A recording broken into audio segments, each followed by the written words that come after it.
Sounds like thunder, gotta hit for the high ground. Spread fist with Bob. Poncho Man! We are brought to you by HOKA One Polar, Halo Neuroscience, Velofix, Today's Plan, Normatec, Four Seasons Resort, Hualalai. We'll be holding our championship edition there on Sunday. Triathlete Magazine, and we are at beautiful Huggo's on the Rocks. Our next guest, only one of our favorite people on the planet. He is a 2014 Ironman World Champion, and two-time Ironman 70.3 World Champion, winner of Challenge Roth, winner of Ironman Frankfurt. Give it up for Sebastian Kienle.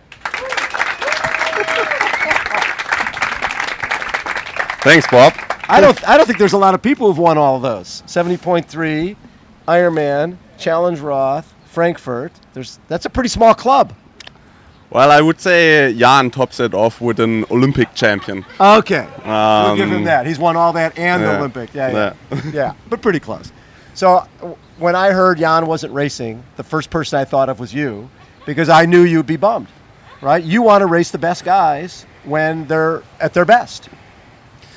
You know, I was ready to hop in the box just the night before we traveled here, and I had this message on my phone from Jan, and I just saw the preview on the screen, and I was like, what's Jan texting me? Usually, we probably speak more regularly, but when the bigger races come closer, it's not that much talking anymore. Double secret. Yeah, keep it and I was like, but I was just like brushing my teeth or something, and then I opened the phone, and I was like, oh, man. Yeah. And I asked Tina, my wife, should I call him right now? And she was like, yeah, come on, call him. And I was like, I don't know. I mean, I know Jan in these situations, but it seems like he already had been back to Australia. So I thought like, well, he knows it for like 2 or 3 days. So had a little bit of time to cool off. Yeah. So I gave him a call, and I mean, of course I really felt for him. For me, he was the main favorite going into this race after his performance at 70.3 Worlds. I think not a lot of people actually know how good that actually was. I think within being more than 20 years in the sport, it was the greatest one-day performance I've ever seen from an athlete. No question. And so therefore he would have been the main favorite for sure. And but on the other hand, you train the whole year with people like him in mind, and you want to beat him at his very best, and that would be the ultimate reward for this race, to be able to beat him. And of course, I knew that the chances would have been probably 5 to 10%. But still, I would rather take this 5 or 10% and probably end up with another second or third place than winning the race, knowing that he is not there. And but that's also part of the sport. We met yesterday in the pool, and that's what he always tells me. You can't just race the people that are on the line, and some people beat themselves before the race, and he's not one of the guys, but he's definitely always on the edge, and that's what happens every now and then. But you would rather take that risk and make yourself a legend than be always on the safe side, never risk anything, and always end up with second place, right? Right. Yeah, when I look at, we had talked a month or so ago on the phone, and you were saying that Jan was making a statement this year. He went to Oceanside and raced Lionel Sanders on a race Lionel had won a couple years in a row, outrode Lionel and won the race. Then he goes to Frankfurt and goes against Patrick Lange and outruns Patrick there, and then goes to 70.3 Worlds, outruns Alistair Brownlee, Javier Gomez, and Ben Canute, and has basically the perfect season. So he was the overwhelming favorite, making a statement that the rest of you guys can have the rest of the podium, but top spot is pretty much gone. Was it hard for you to stay motivated training with him not there, knowing that he wasn't going to be there?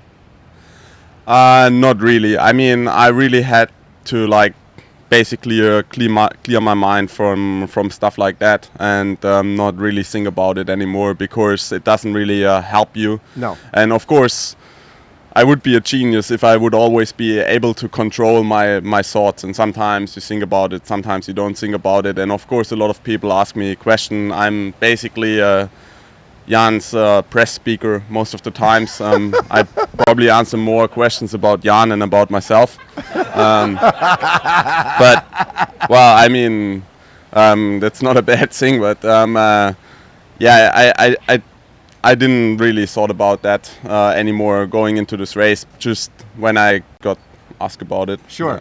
So with the field that is here, Patrick Lange defending champion, last year it was you and Cam Wurf, and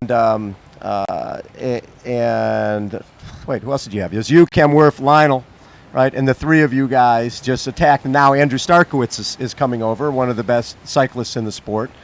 And watching, it was funny, when we were talking about Cam Wurf, you raced him at Challenge Roth. And when you caught him on the bike, he said something pretty strange. He basically, Sebi, why don't you sit back there and save your legs for the run? He's a guy you're racing against. He's a little different character. Yeah, I mean, of course he is approaching, I think, a lot of his races differently than a lot of triathletes or solely triathlon background athletes do.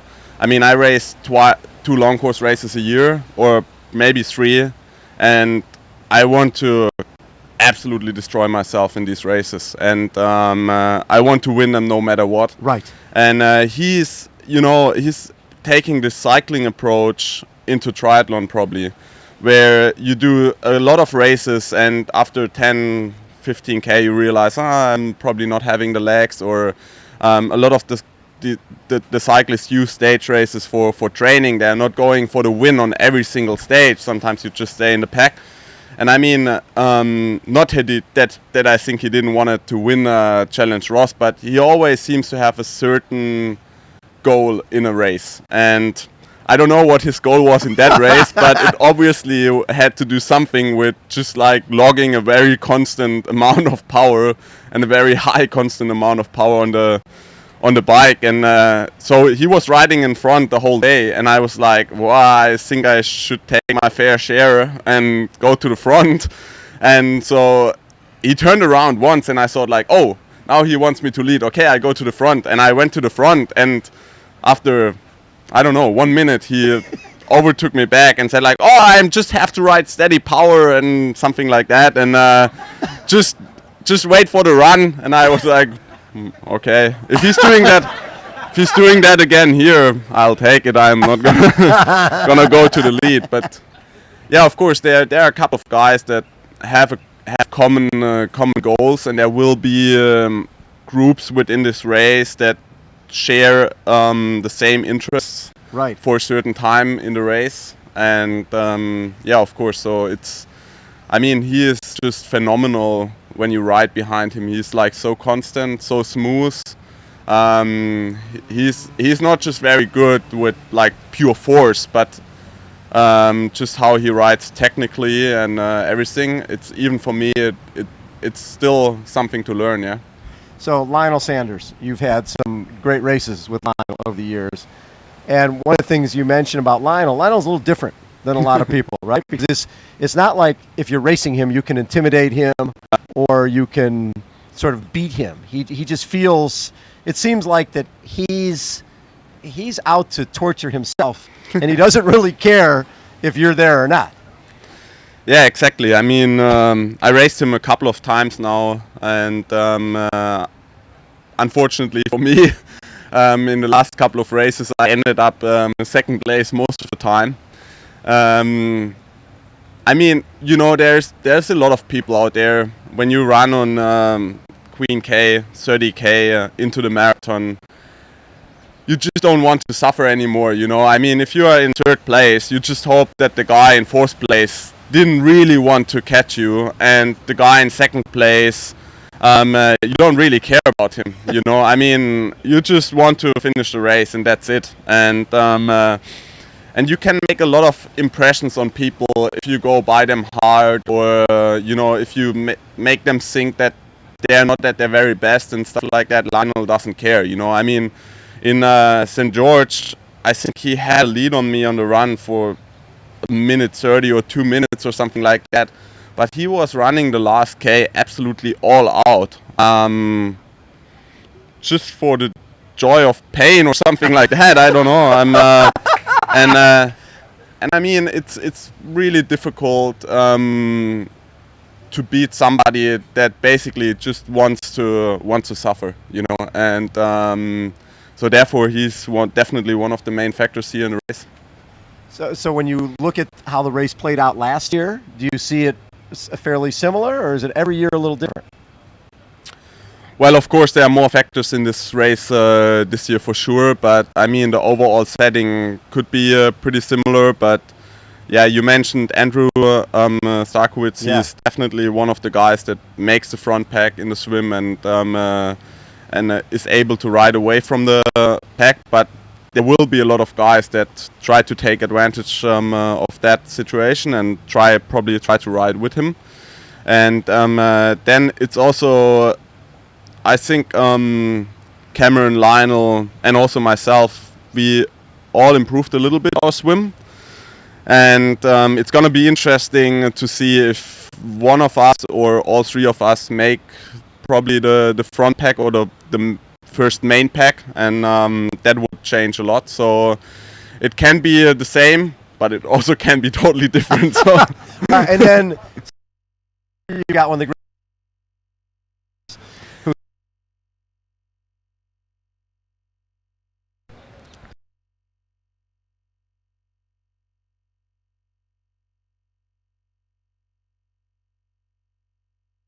beat the other pack.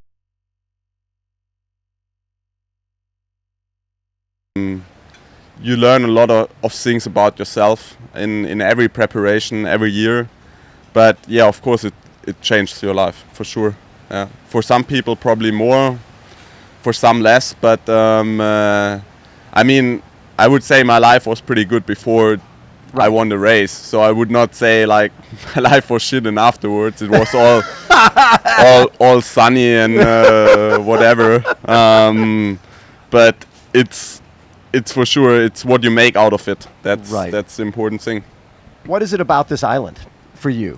Because you seem to really do well here, but you seem to really love the place too.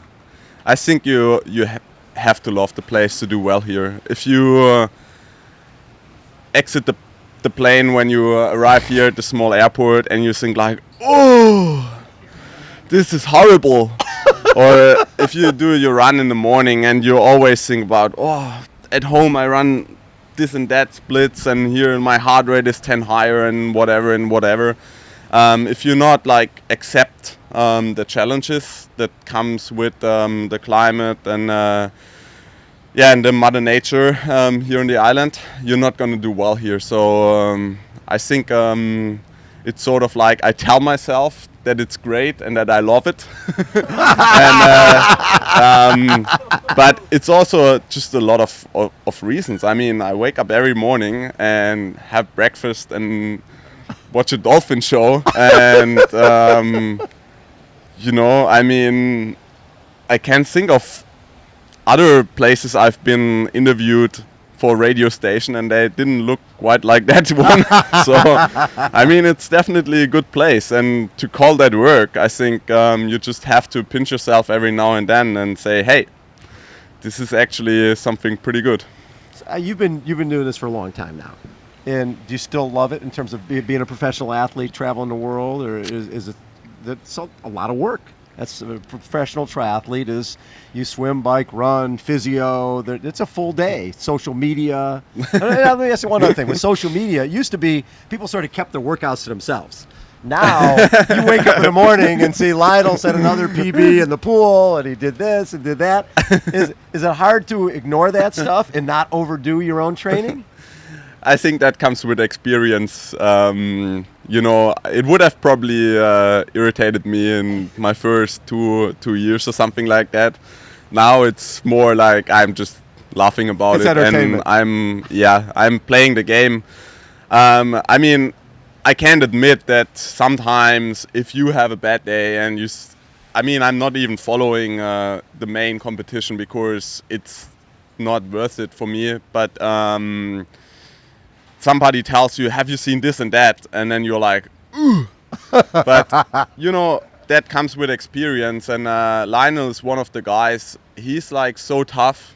But the problem is he's also very tough to himself. And like I said, it's sometimes you can also beat yourself. And we'll see on race day if he has probably beaten himself here before the race. And but yeah, so therefore, yeah, social media is part of the game, and but it also gives yourself opportunity, you know. I mean, to represent sponsors, to show your picture of yourself, how you want to be seen, and that's also an opportunity. Yeah. Love it. How about a round of applause for Mr. Sebastian Kienle? Poncho Man, take us out.